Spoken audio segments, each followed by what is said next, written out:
Alhamdulillahi Rabbil Alamin wal aqibatu lil muttaqin wala udwana illa 'alal zalimin wassalatu wassalamu ala asyrafil anbiya'i wal mursalin nabiyyuna Muhammadin sallallahu alaihi wasallam wa ala alihi wa sahbihi ajma'in wa ba'd. Rabbi shrah li sadri wa yassir li amri wa hlul 'uqdatam min lisani yafqahu qawli. Puji syukur kehadirat Allah Subhanahu wa taala yang dengan izinnya pada kesempatan malam hari ini kembali kita dimudahkan oleh Allah Subhanahu wa taala dengan kenikmatan yang telah dikaruniakan kepada kita, yang mudah-mudahan memasukkan kita dengannya ke dalam golongan yang Allah puji sebagai hamba-hambanya yang bersyukur. Salawat dan salam juga moga tetap tercurah kepada Nabi kita Muhammad sallallahu alaihi wasallam yang telah dipilih oleh Allah sebagai uswah hasanah, sehingga tak layak bagi setiap mukmin kecuali mengikuti apa yang telah beliau contohkan dan beliau sunnahkan. Jemaah yang dimuliakan oleh Allah Subhanahu wa taala, pada kesempatan malam hari ini kita akan membahas surat Al-Adiyah, salah satu di antara surat yang istimewa karena satu-satunya surat yang menyebutkan tentang masalah keistimewaan kuda perang secara khusus. Surat ini adalah surat Madaniyah yang memiliki ayat sejumlah 11 ayat. Kata Al-Adiyat secara bahasa artinya adalah al-khailu ta'tu fil ghazwi fi sabilillah, yaitu kuda yang berlari di dalam peperangan di jalan Allah Subhanahu wa taala. Surat ini disebut dengan surat Al-Adiyat, juga disebut dengan surat Al-Adiyatu Dhabha. Secara umum surat ini mengingatkan kita agar mensyukuri setiap kenikmatan yang telah Allah karuniakan kepada kita dari harta dunia, yang kemudian kadang-kadang menjadi ujian bagi kita, yang seringkali kita lalai sampai kemudian kita masuk kubur baru kemudian kita ingat bahwa harta kita itu adalah bagian dari ujian. Tidak ada asbab nuzul secara khusus dari turunnya surat ini. Hanya surat ini ada beberapa kaitan dengan surat sebelumnya, di mana kemudian surat sebelumnya adalah surat Al-Zalzalah yang akan kita bahas di kesempatan berikutnya insyaallah. Ya. Diakhiri dengan kalimat yauma idzi yasdurun nasu ashtatan liyurau ma lahum dan seterusnya itu. Kemudian di ayat ini Allah Subhanahu wa taala mengawali dengan kalimat wal adiyat dhabha. Wal adiyati dhabha, yang kemudian di surat Al-Zalzalah diingatkan dengan bagaimana kemudian kita bermuhasabah terhadap diri sendiri. Di surat ini kita diingatkan untuk bermuhasabah terkait dengan harta yang Allah karuniakan kepada kita.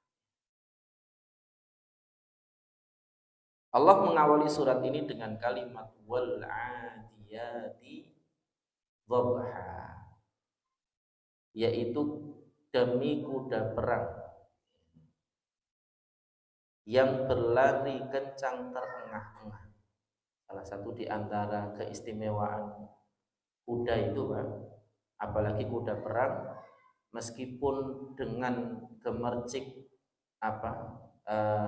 api yang ditimbulkan oleh kakinya itu tidak menghalangi dia untuk menyerbu masuk ke kawanan musuh, meskipun kadang-kadang dia mendengar suara yang sangat keras. Beda dengan umumnya binatang itu kalau kemudian dia mendengar suara keras, lari berbalik, menjauhi sumber suara itu. Sedangkan kuda sebaliknya. Meskipun dia mendengar suara yang keras, ketika penunggangnya mengarahkan maju, maka dia maju. Itu keistimewaan kuda. Apalagi kuda perang yang memang sudah dilatih untuk itu. Ya. Makanya kuda ini menjadi salah satu di antara hewan yang paling diberkahi. Bahkan nanti disebutkan oleh Ibnu Abi Dunya, salah satu di antara harta yang paling diberkahi selain selain kebun, ya, selain kebun itu adalah tanah, maksudnya selain tanah itu adalah kuda. Jadi kalau mau investasi yang benar itu bukan investasi forex, bukan investasi emas. Kalau mau investasi yang benar itu investasi tanah atau kuda. Jika kemudian dirawat dengan baik, kemudian juga dikelola dengan baik, itu jauh lebih menghasilkan dibandingkan emas. Dan ini menjadi bagian dari yang juga penting untuk diperhatikan. Kadang-kadang kita ini kan terkecoh dengan harga ya. Padahal emas itu kan terlihat harganya menjadi lebih mahal itu karena kurs kita yang turun. Sejatinya nilai emasnya tetap. Iya kan? Emas itu aslinya nilainya tetap, Pak. Hanya nilai kurs rupiah terhadap emasnya yang turun. Itu yang jadi masalah. Emas itu lebih kepada stabil nilainya, sedangkan rupiah itu naik dan turun. Ketika kemudian nilai rupiah terhadap emas itu turun, ya kelihatannya emasnya harganya naik karena diukur dengan rupiah. Padahal sejatinya ya sama aja, tidak berubah. Dan istimewanya emas memang dari dulu sampai sekarang itu tidak berubah nilainya. Makanya kadang-kadang aneh juga kita hari ini kok mau menggunakan uang bukan berasal dari emas. Ya kan? Kertas kan uangnya? Yang dikasih nilai 10.000 sama dikasih nilai 1 sama aja, itu kertas tetap gitu maksudnya. Sejatinya toh. Makanya ada istilah uang kartal, ada istilah uang giral dan lain sebagainya itu. Uang kartal yang hari ini kita gunakan itu kan produksi dasarnya itu kan murah, menggunakan kertas. Bedanya dia lebih mudah rusak, yang kalau sudah rusak dia tidak bernilai lagi. Walaupun katanya ketika membuat uang itu harus punya cadangan emas. Yang jadi masalah, kenapa kalau kemudian membuat uang harus menggunakan cadangan emas, tapi kita kurs internasionalnya menggunakan dolar? Kan aneh. Kenapa enggak kurs internasionalnya menggunakan emas? Selesai sudah. Kadang-kadang kita ini dibikin bingung oleh sistem perekonomian dunia ini. Ya. Yang ketika kemudian kita dapati hari ini, ya. Yang aneh kan begitu, Pak. Kita ini kalau mau cetak uang harus punya cadangan emas. Yang uang yang bisa kita cetak dan beredar di negara kita hanya sejumlah cadangan emas yang kita miliki. Memang ada kelebihannya menggunakan uang kertas, Pak, karena dia bisa pecahan paling kecil. Sedangkan emas itu pecahan paling kecilnya tetap besar, gitu maksudnya. Emas 1 gram itu 900.000, Pak. Kecil dia. Cuman secuil kecil ini, 1 gram. Kalau mau 100.000, 0,1 gram, itu pun 100.000 lebih nilainya. 120 atau 110 atau berapa itu. Lebih kecil lagi nilainya. Dan itu pecahan paling kecil. Nah, kalau kertas kan kita bisa pecahannya lebih kecil lagi dari itu. Ya, bisa sampai 25 perak, ya kan? Atau kenapa disebut 25 perak? Pak, karena dulu aslinya uang itu pakai perak juga. Aslinya. Kenapa disebut 25 perak? 50 perak, ya, dan seterusnya 100 perak itu dulu karena memang pecahan kecil itu menggunakan bahan dasar perak. Cuman sekarang diganti juga. Bahannya bukan perak, besi. Yang disepuh pakai warna silver tadi, ya, kelihatan seperti perak. Dan ini menjadi bagian dari yang juga penting untuk kita jadikan sebagai perhatian kita.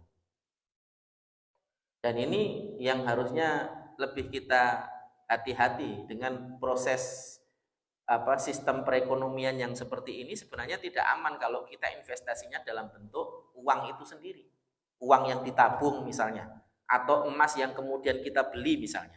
Walaupun emas yang kita beli itu lebih safety daripada kita nabung duit.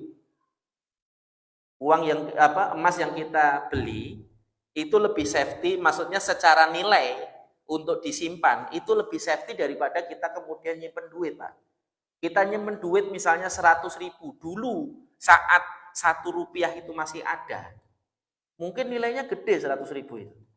Tapi coba 100.000 sekarang nilainya, Pak, ya, nggak segede 100.000 dulu. Karena ada penurunan nilai terhadap dolar, yang kemudian standar ukuran uangnya adalah menggunakan dolar.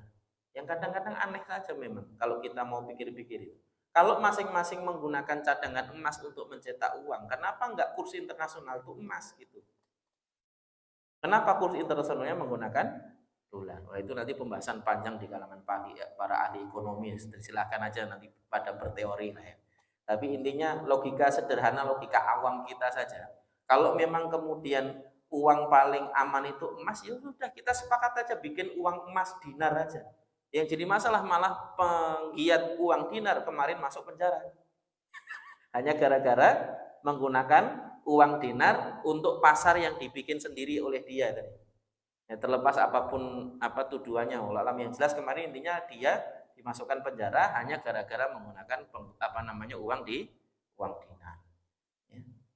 Padahal kalau mau justru itulah yang hari ini berpotensi menyelamatkan perekonomian kita. Kalau kita masih megang rupiah yang dasar bahannya adalah kertas, ya itu akan terus nanti dipermainkan perekonomian dunia, nanti akan terus turun. Logika awam saja, kita nggak usah berbicara mulu-mulu tentang teori ekonomi dan lain sebagainya. Ya kalau memang katanya emas itu yang paling stabil, sudah pakai emas saja duitnya, selesai. Ya, nggak perlu pakai neko-neko, cetak lagi, digambar lagi, nanti kertasnya bisa dipalsukan. Nah kalau emas kan nggak bisa dipalsukan, Pak. Yang kadang-kadang kita ini sendiri yang aneh, kadang-kadang kan sudah tahu kertas bisa dipalsukan, ya, malah kemudian milih uang kartal dalam bahan dasar kertas. Kenapa nggak bahan dasarnya emas aja sudah? Ya, nggak bisa dipalsukan emas itu. Emas yang palsu dengan yang asli itu bisa dibedakan dengan mudah. Beda dengan kertas, butuh keahlian khusus dan butuh penglihatan yang jeli. Yang kalau sekilas, apalagi kalau lagi rame dagangan, tiba-tiba ada ngasih uang palsu, apa kita sempat ngecek satu-satu duit itu? Ya. Apalagi yang di pasar, kan yang kasihan itu yang di bawah tadi itu, yang di pasar tadi. Nah ini bagian dari yang juga penting untuk dijadikan sebagai pelajaran bagi kita. Kembali kepada kuda tadi. Kata Ibnu Abi Dunya menyebutkan sebuah riwayat bahwa salah satu di antara harta yang paling diberkahi itu adalah kuda. Apalagi kalau kemudian kuda itu digunakan di dalam berperang di jalan Allah Subhanahu wa taala. Dan itu menjadi harta yang paling berkah, luar biasa. Makanya nanti di dalam fikihnya juga penunggang kuda, pasukan penunggang kuda dengan pasukan yang berjalan kaki itu secara pembagian harta ghanimah berbeda. Ya. Harta ghanimah yang didapatkan oleh pasukan kavaleri atau pasukan berkuda tadi itu 2 kali lipat lebih besar dibandingkan pasukan infanteri atau pejalan kaki. Dan ini menjadi bagian dari salah satu di antara keutamaan kuda, sampai penunggangnya pun mendapatkan keistimewaan dibandingkan orang yang tidak menunggangi kuda dalam urusan syariat. Bahkan di dalam sebuah hadis disebutkan bahwa Allah Subhanahu wa taala di dalam ayat ini bersumpah dengan dengan makhluk yang bernama kuda tadi itu, menunjukkan luar biasanya hal-hal terkait dengan kuda dan juga nilainya di mata Allah dan Rasulnya. Bahkan nanti di kalangan orang-orang Arab itu ada sejarah khusus terkait dengan kuda. Kuda itu punya nasab. Kalau kudanya itu, kalau boleh dibilang orang bersanad, nasabnya jelas, itu harganya lebih mahal dibandingkan kuda yang tidak punya nasab jelas. Yang entah peranakan kuda apa dengan kuda apa yang gak jelas nasabnya. Sebagaimana kita manusia itu kalau nasabnya jelas itu lebih berharga daripada yang gak nasabnya jelas, ya kan? Bahkan salah satu di antara hal yang diajarkan Islam kepada kita adalah untuk mengajarkan dan mengenalkan nasab, terutama kepada anak-anak kita. Ya. Salah satu di antara yang dianjurkan oleh syariat kepada kita adalah mengenalkan nasab dan mengajarkan nasab itu kepada anak-anak. Sekarang saya tanya sederhana saja, Pak. Siapa di antara kita yang masih hafal nasab kita sampai kakek yang kelima? Serius ini, Pak. Ya, sampai kakek yang kelima. Tidak ada. Ya. Nabi itu, Pak, orang-orang Arab secara umum itu banyak yang hafal nasab mereka sampai kakek yang ke-9 bahkan ke-10. Sehingga mereka tahu tentang sejarah diri mereka sendiri. Saya ini siapa? Keturunannya siapa? Kalau bahasa orang Jawa apa namanya? Bebet, bibit, bobot, ya. Bibitnya itu yang kemudian harus kenal kita. Anaknya siapa, keturunannya siapa. Karena memang apa namanya, di dalam sejarah disebutkan bagaimana kemudian seorang itu mulia ketika kemudian nasab kemuliaan itu ada pada nasabnya, rata-rata mewarisi kemuliaan itu. Makanya sebenarnya pewarisan kekuasaan secara keturunan keluarga besar itu juga sebenarnya ada sisi baiknya. Ketika kemudian pendahulunya itu adalah orang-orang mulia, orang-orang adil, itu biasanya diwarisi oleh anak-anaknya. Meskipun dalam hal kecakapan dan keahlian masing-masing berbeda-beda. Tapi biasanya terkait dengan kemuliaan itu diwarisi oleh anak-anak. Meskipun ada sistem pewarisan kekuasaan yang lebih baik dari itu, yaitu sistem khilafah yang kemudian dipilih oleh ahlul halli wal aqdi. Nanti di dalam pembahasan perpolitikan Islam dalam sejarah itu bagaimana kemudian memilih pemimpin di dalam Islam. Itu jauh lebih baik dan lebih efektif dibandingkan menggunakan jalur tadi, jalur keturunan tadi, atau yang kemudian kita kenal dengan istilah monarki. Ya. Itu jauh lebih baik. Dan ini menjadi bagian dari yang penting untuk kita jadikan sebagai perhatian, karena seorang khalifah itu dipilih bukan hanya berdasarkan nasab saja, tapi juga berdasarkan ilmu dan kemampuan. Dan yang memilih mereka bukan sembarang orang. Ahlul halli wal aqdi itu anggotanya adalah para ulama sekaligus pemimpin kaum. Yang ketika dia menentukan satu pendapat, kaumnya pasti akan ikut. Enggak seperti sekarang, semua orang boleh milih. Mau dia bodoh, mau dia pinter, mau dia ulama, mau dia orang biasa, haknya sama, nilainya sama-sama satu, Pak. Orang gila sama orang waras sama nilainya. Tuh, bayangkan. Kira-kira yang lebih gila dan lebih waras siapa? Gitu maksudnya. Nah, ini bagian dari yang juga penting untuk dijadikan sebagai pelajaran bagi kita. Islam sudah memberikan kita cara yang paling mudah dan paling baik dan paling aslah, paling menyelamatkan kita di dalam membangun sebuah peradaban. Tapi kita seringkali berlogika, menggunakan logika dan cara berpikir kita sendiri tanpa ilmu tadi itu, yang kemudian menganggap apa yang kita pikirkan itu selalu lebih baik.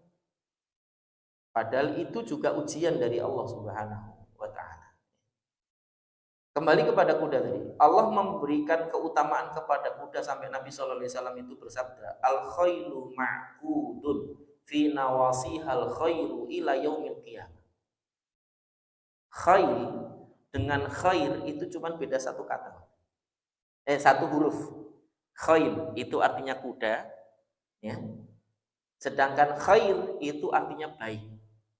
Kata kuda dan kata baik tadi itu hanya beda satu huruf saja.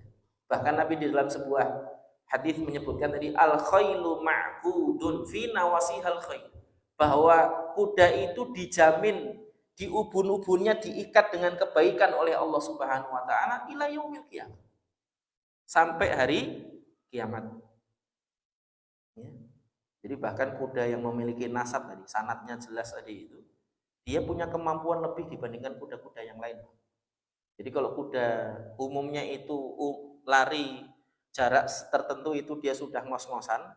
Nanti kalau kuda yang istimewa tadi itu, punya nasab yang jelas tadi itu bisa jadi jaraknya 2 kali lipat baru ngos-ngosan. Secara kemampuan dan juga ininya berbeda. Fi hadzal qasamu bil khayli bi sifatiha wa a'maliha hasun lil muslimina liyu'nau bi iktinaiha wa tadribiha 'alal qarri wal fard wa yahmilu anfusahum 'alal furusiyati wal igharati biha. Allah bersumpah dengan nama kuda, dengan makhluk yang bernama kuda tadi itu, dan juga sifat-sifat dan apa yang kemudian dilakukannya adalah motivasi bagi kaum muslimin untuk memperhatikan serta berusaha untuk bisa memilikinya dan melatihnya dalam berbagai macam keadaan. Liyahmilu anfusahum 'alal furusiyati wal igharah biha. Untuk menjadikannya bisa memanfaatkan kuda tadi itu dan memaksimalkan fungsinya di dalam kehidupan. Dan ini menjadi bagian dari salah satu di antara hal yang bahkan oleh Nabi disebut sebagai sesuatu yang bukan sia-sia. Kalau kita ini ngelus-elus mobil, Pak, nyuci sampai kinclong, ya, bahkan pergi bolak-balik dengan biaya yang mahal sampai full coating seluruh body, ya, biar kelihatan meling-meling itu, Pak, kalau kena cahaya itu, ya. Ya. Kemudian dengan berbagai macam aksesoris yang kita beli dengan harga mahal, Pak, itu bisa jadi biasa aja, bahkan nggak ada nilainya di sisi Allah. Tapi kalau kuda, Pak, cuman ngelus-ngelus saja berpahala. Apalagi sampai kemudian kita berlatih menaikinya. Apalagi kalau kemudian kita memilikinya dan merawatnya, serta membiasakan diri menggunakannya. Ya.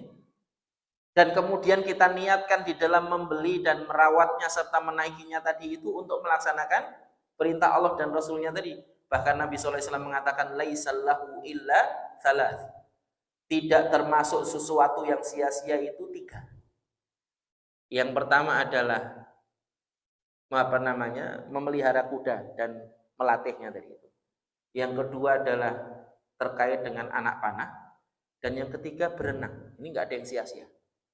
Bahkan berpahala kalau kita mau kelihatannya seperti bermain-main, kayak orang semi olahraga semi bermain kan. 3 ini kan semi bermain semi olahraga, ya. Enggak yang full olahraga kecuali renang. Kalau manah itu kan kadang-kadang ada agak main-mainnya juga. Begitu juga naik kuda, ya. Tapi itu nilainya di sisi Allah itu berpahala, Pak. Ini bagian dari yang juga penting untuk diperhatikan. Bahkan untuk satu anak panah itu Allah memberikan pahala 4 orang. Yang buat, yang ngambilkan, yang melemparkan, ya, yang maksudnya yang memanah, dan yang istilahnya yang membuat, yang mengambilkan, kemudian yang memanah, dan satu lagi saya lupa. Ada 4 orang yang dapat pahala hanya gara-gara satu anak panah saja. Hanya satu anak panah yang dapat pahala 4, bayangkan. Dan ini menjadi salah satu di antara bagian dari keutamaan yang kemudian Allah berikan kepada hal tadi, termasuk berkuda.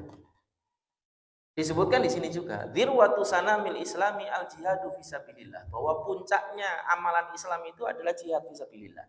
Wa idza kanatil khailu fi adawatil jihad yauma idzi fayan bagi alainal yaum an nu'idda min hadithil wasail quwwatan nahmi biha hauzataddin. Jika seandainya kuda itu termasuk perlengkapan perang yang kemudian dibutuhkan pada hari itu, maka wajib bagi kita atau seharusnya kita hari ini mempersiapkannya, termasuk segala hal yang terkait dengan itu untuk menjaga agama kita. Kenapa jihad fisabilillah itu disebut dengan dirwatu sanamil Islam? Karena dialah yang menjaga agama ini. Jihad fisabilillah itu yang menjaga agama ini. Dari sejak masa Nabi hingga bertahun-tahun setelahnya. Kalau kemudian tidak ada jihad fisabilillah, kita nggak akan pernah mendengar ada namanya Fathu Makkah, itu nggak akan ada. Kalau nggak ada jihad fisabilillah, kita nggak akan pernah mendengar namanya perang Badar. Yang kemudian sampai hari ini masih menjadi kebanggaan kita. 300 lawan 1000 menang. Belum lagi nanti kalau kita mendengar kisah Al-Arsalan, yang kemudian dia sanggup menaklukkan Bizantium saat itu dalam sebuah peperangan. Ain Jalut. Iya, peperangan Ain Jalut. Bukan Ain Jalut. Kalau Ain Jalut yang melawan Muhammad. Yang kemudian dalam sebuah peperangan itu kalau dibandingkan itu 1:100 pasukan dan menang, Masya Allah. Dan itu hanya ada dalam sejarah Islam. Kalau kita hari ini terpukau dengan strategi perangnya Sun Tzu yang kemudian merupakan jenderal legendaris dari Cina, harusnya kita lebih bangga dengan Nabi kita Muhammad yang tidak pernah belajar baca, tidak pernah belajar tulis, nggak pernah kemudian mengenyam pendidikan, tapi ahli strategi dan jenderal handal di dalam peperangan. Mahmud Syed Khattab sampai menuliskan kitab Ar-Rasulul Qaid, Rasul sang jenderal atau Rasul sang panglima, yang hampir dalam setiap peperangan yang beliau lakukan itu menang. Boleh dibilang menang. Hatta perang Uhud yang hari ini dipahami oleh sebagian besar kaum muslimin kalah, sejatinya itu justru malah menang. Kalau menurut penilaian Mahmud Syed Khattab dalam pandangan militer. Kenapa? Karena tidak mudah bertahan dalam keadaan kocar-kacir. Tidak mudah bertahan secara militer, secara pandangan militer itu. Tidak mudah bertahan ketika pasukan itu sudah kocar-kacir. Dan Nabi mampu bertahan sampai pasukan kafir itu mundur. Bayangkan itu. Dalam keadaan yang sudah kocar-kacir kaum muslimin saat itu. Hanya beberapa gelintir dari kaum muslimin yang tersisa sampai sekitar 30-an orang yang saat itu melindungi Nabi SAW. Dari sekitar 700 orang pasukan, hanya tersisa sekitar 30 orang yang di sekeliling Nabi, dan beberapa ratus orang lain di beberapa titik-titik yang sudah ditempatkan oleh Nabi tadi. Sebagian besarnya kocar-kacir saat itu. Nah, ini luar biasa. Apalagi nanti kalau kita pelajari kisah perang Hunain, yang Allah sendiri memberikan pelajaran bagi kita. Id a'jabatkum kathratukum falam yughni ankum syai'an. Ketika kalian bangga, takjub dengan banyaknya jumlah kalian, ternyata itu tidak membuat kalian menang. Justru kocar-kacir. Maka jangan fokus dengan banyaknya jumlah, Pak. Tapi fokuslah pada kualitas. Bukan tentang kuantitas. Sedangkan hari ini banyak kaum muslimin yang kemudian terbelokkan dan terkecohkan dengan kuantitas tadi. Seakan-akan kalau banyak itu paling bagus gitu. Kalau banyak santrinya berarti bagus sekolahnya. Kalau banyak sing ngaji berarti bagus masjidnya. Nggak ada kaitannya. Yang jadi masalah katanya kalau banyak bagus tapi anaknya nggak mau banyak. Kan aneh. Katanya kalau banyak bagus. Tapi kalau punya anak pengennya cuma 2 aja cukup. Kan aneh itu logikanya. Jadi logikanya itu berbalik-balik nggak jelas itu. Ya. Dan ini menjadi bagian dari yang juga penting, bahwa Nabi kita juga sudah mengingatkan bahwa akan datang suatu zaman nanti di umatku di mana kemudian mereka itu akan menjadi sasaran musuh-musuh Islam seperti sebuah makanan yang diperebutkan oleh serigala yang kelaparan. Lalu ditanya oleh para sahabat, "Anahnu qalilun ya Rasulullah?" Apakah saat itu kami dalam keadaan sedikit wahai Rasulullah? Enggak, kata Nabi. Bal antum katsirun kagutsa'is sayy. Pada saat itu kalian justru banyak, tapi banyaknya seperti buih di lautan. Buih itu banyak tapi nggak ngefek apa-apa, Pak. Beda kalau batu banyak, ketimpa ya remuk kita, gitu kan? Tapi kalau buih itu nggak ngefek apa-apa. Karena apa? Karena kita fokus pada jumlah, bukan pada kualitas. Dulu sahabat yang memperjuangkan Islam ini nggak banyak. Dalam perang Badar saja, yang mereka bertahan dari awalnya berangkat 700 orang, pulang 400 orang, bayangkan. Itu kalau kita, Pak, sudah berangkat, pulang 400 itu 60% lebih yang pulang. Apa udah nggak ngepir kita? Musuhnya 900, bayangkan. Ya, itu kalau kita kaji perang Nabi itu Masya Allah luar biasa. Ya. Dan ini menjadi bagian dari keutamaan jihad fisabilillah tadi. Kenapa kemudian Allah menjanjikan pahala yang sangat luar biasa bagi mereka orang-orang yang berangkat berjihad, termasuk yang mati syahid di dalamnya. Bahkan dijanjikan surga dengan berbagai macam keutamaan. Dan ini menjadi bagian dari yang juga penting untuk kita jadikan sebagai pelajaran bagi kita. Ini bukan ngajak radikal, ini cerita sejarah. Ini cerita sejarah. Kadang-kadang orang hari ini kan dikit-dikit latah. Oh, ngomongin jihad ya, radikal berarti gitu kan. Padahal ini sejarah. Dan ini menjadi bagian dari yang juga penting untuk kita jadikan sebagai perhatian kita. Allah Subhanahu wa taala mengingatkan kita dengan kuda tadi itu ya, yang kemudian memiliki banyak keutamaan tadi. Ketika kemudian kita melazimi dan juga menginvestasikan harta kita pada kuda, itu nggak ada yang sia-sia. Dan Allah janjikan keberkahan pada itu. Allah janjikan keberkahan pada itu. Dan ini menjadi bagian dari yang penting untuk kita jadikan sebagai pelajaran bagi kita. Fal muriyati qadha, yang memercikkan api ketika berlari. Sebagaimana kita tahu kaki kuda itu kan dilapisi besi, Pak. Ya. Yang kemudian kita kenal dengan istilah tapal kuda. Kalau orang Jawa atau orang-orang Klenik, tapal kuda itu katanya pesugihan. Ditaruhnya nanti di tembok atau di bawah rumah biar katanya. Ini bukan ngajari ya, cuman katanya. Ya. Bukan ngajari, bukan. Enggak boleh, itu syirik ya. Jadi sampai kemudian disimpan, ditaruh di tembok, nanti ditutup dan lain sebagainya, supaya kemudian hoki katanya. Kalau nanti beda versi Kleniknya ya nanti beda versi lagi. Kalau orang Cina bilang feng shui. Ya. Nanti kalau beda lagi nanti bilang apa lagi dan lain sebagainya. Nah, itu kan logikanya setan. Nggak ada kaitannya rizki kita itu dengan apa yang kita tempel tuh nggak ada. Wong rizki kita itu sudah ditakdirkan oleh Allah sejak kita masih di perut ibu kita. Bikat bi rizkihi wa ajalihi wa amalihi wa syaqiyun aw sa'id. Ditakdirkan bagi kita apa yang kemudian menjadi rizki kita, ajal kita, ya, termasuk amal kita, dan juga apa yang kemudian menjadi tempat kembali kita, apakah surga sehingga kita bahagia ataukah neraka sehingga kita sengsara. Itu semuanya sudah ditentukan sejak kita masih dalam rahim ibu kita. Jadi kalau katanya begini nanti bisa lebih kaya, ngapusi, Pak. Dan ini menjadi bagian dari yang juga penting untuk dijadikan sebagai perhatian kita. Wong kita hidup di dunia itu nggak disuruh kaya sama Allah, enggak. Kita hidup di dunia itu suruh ibadah, Pak, bukan suruh kaya. Makanya kadang-kadang ikut motivasi bisnis itu juga perlu logis sedikit gitu.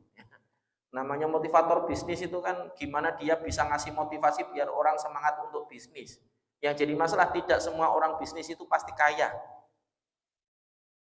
Ada orang yang bisnis terus kaya, ada orang yang bisnis kemudian dia cukup dengan bisnisnya tadi itu, ada orang yang bisnis gagal.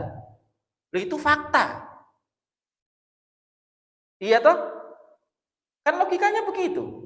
Ada orang yang bisnis itu kaya, semakin melejit. Ada orang yang bisnis, dia tercukupi dari bisnisnya. Nggak melejit-melejit amat, ya biasa aja gitu maksudnya.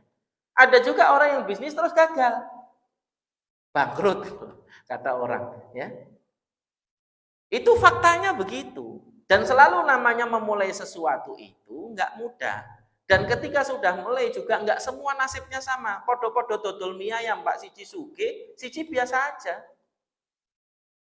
Podo-podo dodol herbal, yang satu kaya, yang satu biasa aja. Wong itu terkait dengan rizki. Bukan tentang antum bisnisnya berkualitas atau enggak, bukan. Ya. Kalau motivatornya itu dia punya bisnis sendiri, kemudian dia ngisi bisnis yang ujung-ujungnya dia kemudian nawarin bisnis dia dan menjadi agen dia, itu promosi namanya, Pak. Bukan motivasi. Ya, itu namanya promosi yang dikemas dengan katanya motivasi. Ya tadi, ini penting, cerdas gitu loh jadi manusia. Ya, supaya kemudian kita ini tidak mudah terbawa arus. Apalagi kadang-kadang namanya orang nawarin, lo bisnis kan nggak ada yang orang nawarin ini kemungkinan ruginya begini, kan nggak ada. Mesti prospeknya begini, keuntungannya per ini sekian. Nanti antum kalau berhasil menjual sekian nanti dapat sekian. Kan selalu tentang prospek dan keuntungan. Nggak pernah ada yang berbicara tentang potensi kerugian dan kegagalan, nggak ada.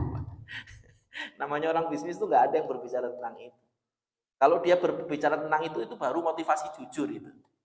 Kalau dia nggak pernah membicarakan tentang potensi rugi, itu motivasinya setengah-setengah itu. Ya. Karena dalam Islam itu jelas kita diajarkan oleh Nabi SAW dalam berbisnis itu serahkan semua, maksudnya tidak kemudian kita menghilangkan Allah di dalam bisnis kita. Sebelum memulai bisnis kita niatkan karena Allah, ketika sudah mulai bisnis ya kita juga serahkan pada Allah Subhanahu wa taala. Ya.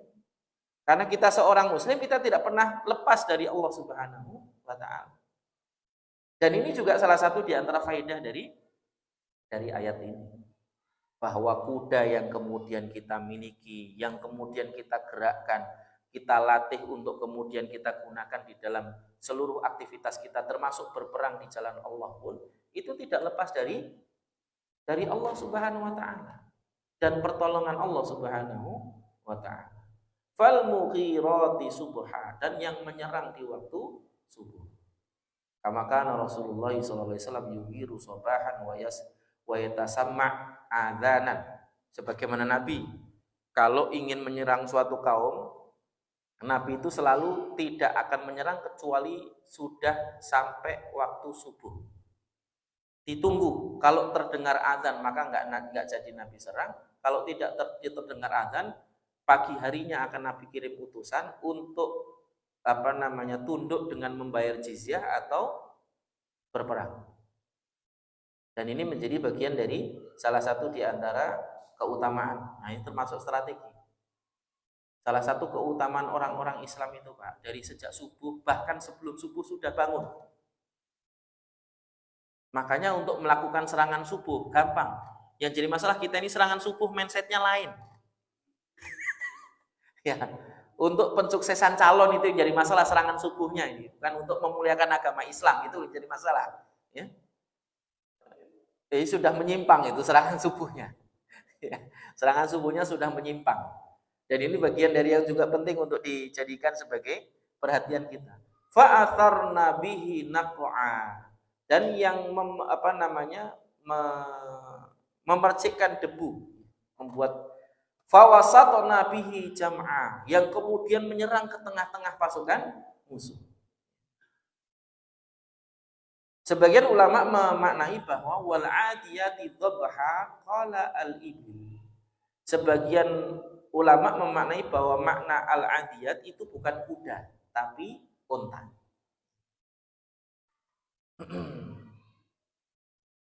Sedangkan Abdullah bin Abbas mengatakan hiya al-khayl. Fabalagha 'aliyan qalu Ibnu Abbas. Suatu ketika sampai pernyataan Abdullah bin Abbas tadi itu kepada Ali bin Abi Thalib. Faqala makanat lana khailun yauma Badr. Ali bin Abi Thalib mengatakan, kami dulu saat perang Badar itu enggak ada yang punya kuda. Ya. Wa qala Ibnu Abbas inna makana dzalika fi sariyatin burisat. Lalu kemudian Abdullah bin Abbas menjawab perkataan Ali tadi itu, sesungguhnya maksud ayat ini adalah terkait dengan syariah. Syariah itu ekspedisi militer yang diperintahkan Nabi, semacam operasi intelijen. Itu namanya syariah. Kalau di dalam di dalam sejarah peperangan Nabi itu, syariah itu adalah operasi intelijen atau ekspedisi militer yang diperintahkan oleh Nabi, tapi Nabi tidak ikut di dalam ekspedisi itu. Kalau Nabi ikut dalam ekspedisi itu namanya ghazwah. Ada ghazwah, ada sariyah. Kemudian disebutkan di dalam sebuah riwayat dari Abdullah bin Abbas, Baina ana fil hijri jalisan ja'ani rajulun fasa'alani an wal adiyati dhabha faqultu lahu al khailu hina tughiru fi sabilillah thumma ta'wi ila al-lail fayasna'una ta'amahum wa yuruna narahum fantaqala anni fadhahaba ila aliyin radhiyallahu anhu wa huwa inda siqayati zamzam fasa'alahu an wal adiyati dhabha faqala sa'alta anha ahadan qabli qala na'am sa'altu ibn Abbasin faqala al khairu hina tughiru fi sabilillah qala idhhab fad'uhu li falamma waqafa ala ra'sihi qala tuftin nasa bima la ilma laka wallahi la in kana awwala ghazwatin fil islami badrun wa makana ma'ana illa farasani farasun lizubair wa farasun lil Miqdad fa kaifa takunul adiyati dhabha innamal adiyatu dhabha min arafah ilal musdalifah wa minal musdalifah ila mina. Disebutkan dalam sebuah riwayat ketika kami berada dalam hijr itu di pangkuan Pak nama di pangkuan sedang duduk datanglah kepadaku kata Abdullah bin Abbas seorang laki-laki yang kemudian bertanya kepadaku tentang ayat ini wal adiyati dhabha faqultu lahu lalu kemudian aku menyampaikan kepadanya bahwa maknanya adalah al khailu hina tughiru fi sabilillah yaitu kuda ketika dia menyerang dalam peperangan di jalan Allah Subhanahu wa taala. Lalu kemudian berlalu sampai malam, itu terjadi di siang hari. Ketika sampai malam hari kemudian mereka membuat makanan, menyalakan api untuk penerangan. Lalu kemudian orang itu pergi dari hadapanku menemui Ali. Abdullah bin Abbas itu kan sepupunya Nabi. Ali juga sepupunya Nabi. Ini ceritanya lagi semacam kumpul keluarga gitu. Ada Ali, ada Abdullah bin Abbas, ada yang lainnya. Ketika kemudian tanya kepada Ali, lalu kemudian orang itu bertanya lagi kepada Ali tentang makna wal adiyati dhabha saat Ali sedang memberikan air zam-zam kepada orang-orang saat. Faqala sa'altu anha ahadan qabli, apakah kamu telah bertanya kepada orang sebelumku tentang hal ini? Maka kemudian orang itu menjawab, iya, aku bertanya kepada Abdullah bin Abbas dan dia mengatakan yang dimaksud itu adalah kuda perang yang menyerang musuh saat peperangan di jalan Allah Subhanahu wa taala. Lalu kemudian Ali mengatakan, pergilah kepadanya, panggillah dia agar menghadapku. Ya, faqala waqafa ala ra'sihi. Ketika kemudian mendapati Abdullah bin Abbas itu sudah datang, lalu kemudian Ali mengatakan, engkau memfatwakan kepada manusia dengan apa yang tidak engkau ketahui ilmunya. Wallahi, demi Allah, sungguh peperangan pertama kali yang diadakan pada masa Nabi setelah hijrah itu adalah perang Badar. Dan saat itu kami tidak memiliki kuda kecuali 2 ekor saja. Bayangkan 300 orang Pak, yang naik kuda cuma 2 orang. Miqdad dan Zubair bin Awwam. Fa kaifa takunul adiyatu dhabha? Lalu bagaimana kemudian bisa bahwa al-adiyatu dhabha itu artinya adalah kuda. Padahal maksud al-adiyatu dhabha itu adalah unta yang diarahkan dari Arafah menuju Musdalifah dan dari Musdalifah menuju Mina. Berarti bukan dalam peperangan, tapi dalam haji. Dalam haji. Lalu kemudian Abdullah bin Abbas mengatakan, "Fanaza'tu an qawli faraja'tu ila alladhi qala Ali radhiyallahu anhu." Jadi Imam At-Tabari mengutip kisah ini di mana Abdullah bin Abbas mengatakan, aku lalu kemudian rujuk dari pendapatku dan aku mengambil pendapat dari Ali radhiyallahu anhu. Ya. Ayat ini juga menjadi bagian dari salah satu di antara peringatan Allah kepada kita. Ya. Ketika kemudian Allah Subhanahu wa taala berfirman di dalam ayat ini, innal insana li rabbih lakan. Sesungguhnya manusia itu betul-betul menentang terhadap Rabbnya. Wa innahu ala dzalika lasyahid. dan sesungguhnya dia benar-benar menjadi saksi dalam hal itu. Wa innahu li hubbil khairi lasyadid. Manusia itu betul-betul cinta kepada dunia itu sangat luar biasa. Ini kata Allah Subhanahu wa taala. Afala ya'lamu idza bu'thira ma fil kubur. Apakah dia tidak tahu ketika dia dimasukkan ke dalam kubur? Wa hussila ma fis sudur. Kemudian ditampakkan ya. Kemudian ditampakkan apa yang tersimpan di dalam hati tadi. Inna rabbahum bihim yauma idzil lakhabir. Sungguh Rabb kalian pada hari itu benar-benar mengkabarkan segala apa yang kalian sembunyikan. Termasuk kecintaan kita kepada harta. Makanya terkait dengan firman Allah Subhanahu wa taala, wala tulqu bi aidikum ila tahlukah, dan janganlah kalian melemparkan diri kalian kepada kehancuran. Itu bukan tentang bunuh diri, Pak. Juga bukan tentang seorang pasukan yang menyerang musuh sendirian sampai dia mati. Bukan. Itu bukan maksud dari firman Allah Subhanahu wa taala, wala tulqu bi aidikum ila tahlukah. Karena awal ayat ini Allah memerintahkan wa anfiqu wala tulqu bi aidikum ila tahlukah. Dan berinfaklah kalian dan janganlah kalian menghancurkan diri kalian sendiri dengan enggan berinfak tadi. Karena kecintaan manusia kepada harta itu sangat luar biasa, sehingga seringkali menjadikan manusia itu pelit, menjadikan manusia itu bakhil, dan itulah yang menghancurkan manusia nanti ketika di akhirat. Jadi orang yang bakhil itu sejatinya sedang menjerumuskan dirinya sendiri pada kehancuran nanti ketika di akhirat. Makanya hati-hati Pak dengan sifat bakhil. Bakhil itu menyusahkan. Di dunia hidup sebagaimana orang miskin karena saking pelitnya tadi itu, sedangkan di akhirat dia dihisab sebagaimana orang kaya. Kan di dunia susah, di akhirat susah.